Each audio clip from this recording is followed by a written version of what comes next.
Untuk budidaya anggur di Wana Delima ini dengan konsep yaitu bikin tunnel greenhouse pakai Z dengan bahan yang dari besi dengan ketinggian dari bawah itu 1 meter, terus di atasnya itu 140.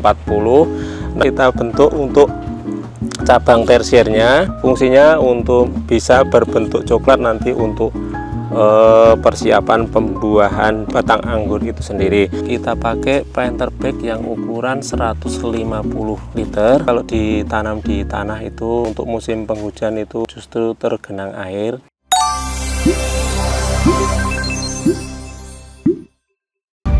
Indonesia Low Brand 2024 non-subsidized NPK fertilizer, NPK Mutiara.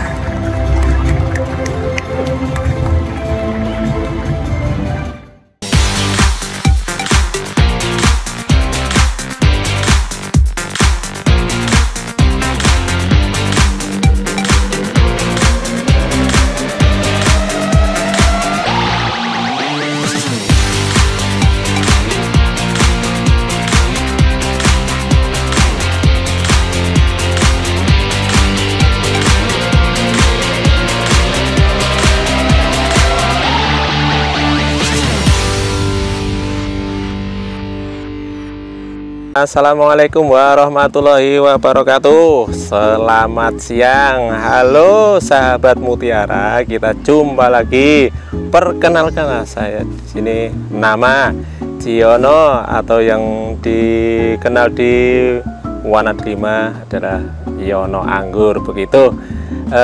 Di sini saya memperkenalkan ini soal budidaya anggur di Wana Delima yang beralamatkan di Sidomulyo, Pengasih, Kulon Progo.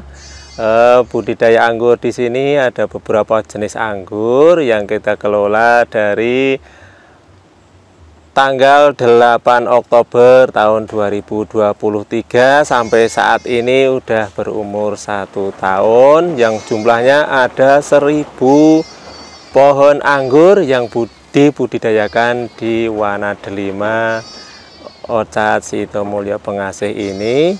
Di antaranya ada beberapa jenis anggur yang kita kelola. Di antaranya ada jenis Tamaki, ada Julian, ada Everest, ada Gosvi, ada Ninel, dan masih banyak lagi. Di Wana Delima ada sekitar 20 varietas jenis anggur yang dibudidayakan di sini begitu. Untuk konsep di perkebunan anggur Wana Delima ini memakai konsep para-para ataupun tralis dengan sistem Y di kanan kiri. Nanti bisa dibikin dari batang primernya, terus nanti batang sekundernya, terus untuk batang tersiernya nanti bisa ke kanan dan ke kiri begitu sahabatku sekalian. Nanti bisa dilihat ini untuk konsep anggurnya di Wana Delima itu nanti bagaimana untuk perkembangan dari batang dan daunnya. Kita mau menjelaskan sedikit tentang teknik untuk budidaya anggur di Wana Delima ini dengan konsep yaitu bikin tunnel greenhouse ataupun yang dibentuk dengan cara pakai Z dengan bahan yang dari besi dengan ketinggian dari bawah itu 1 meter, terus di atasnya itu 140. Nanti fungsinya untuk merambatkan batang tersiernya biar bisa maksimal dengan dikasih kawat seperti ini. Nanti untuk mengikat dari batang tersiernya biar bagus. Terus kita jelaskan sedikit yaitu tentang batang primernya yang dari bawah, terus yang ini batang sekundernya.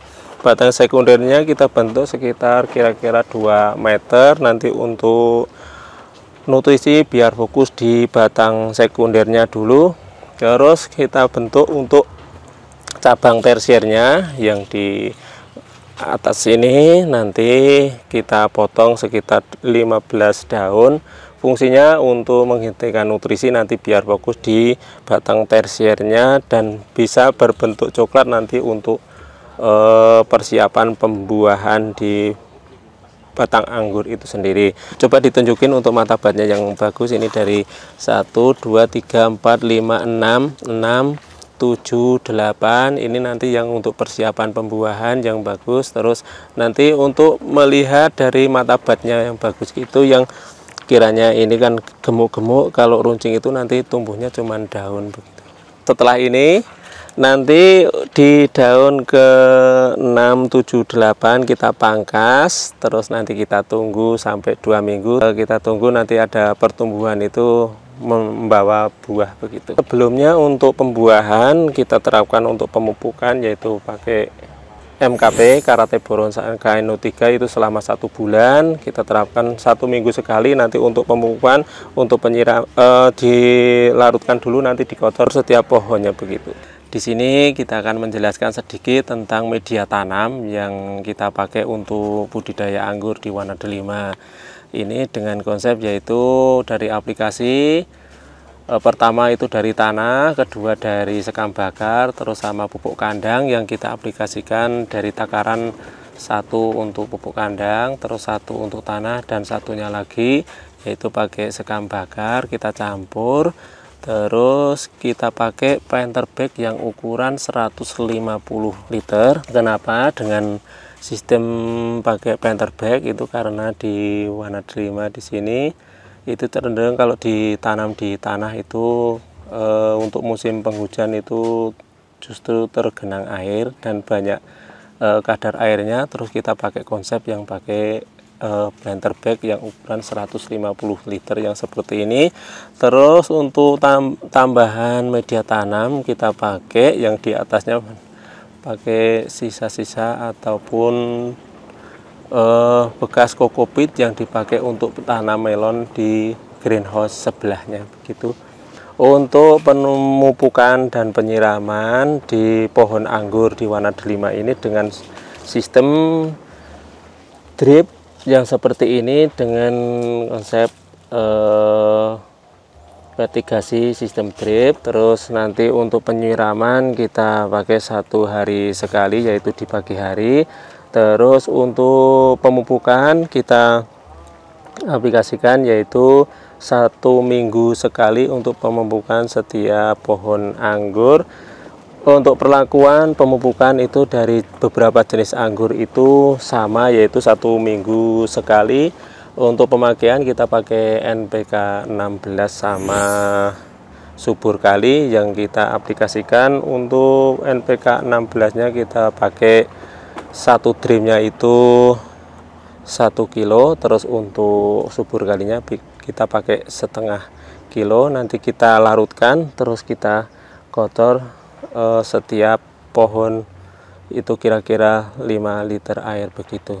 Oke, selanjutnya untuk tingkat pembuahan di pohon anggur ini, tidak semua dari batang tersier itu bisa keluar buah. Itu kan cuman sekitar 50% aja yang bisa tumbuh brokoli atau pembuahan.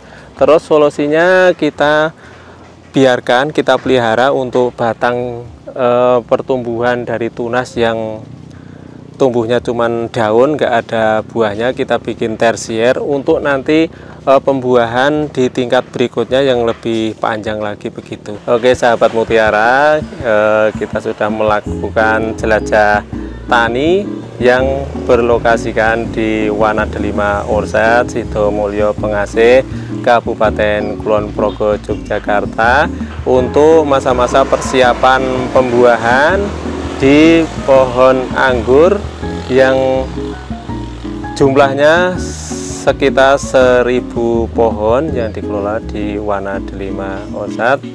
Semoga kedepannya bisa bermanfaat dan bisa untuk edukasi wisata di Wana Delima Orchard begitu. Terima kasih.